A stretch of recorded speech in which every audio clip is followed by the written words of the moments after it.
Hi everyone, today we'll talk about how to fix or how to solve Pinterest video Donald problem. To know how to fix or how to solve Pinterest video Donald problem, you should just go to settings like this, you will click.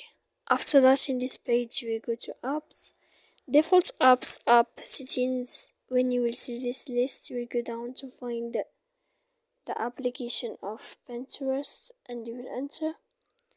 Then in this page you will go to click for stop. When you will end this, you will enter to storage.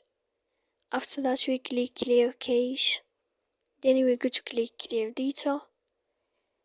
And when you will end all this stuff, as you see here, you can turn off your Wi-Fi. So please don't forget to support us by like and subscribe.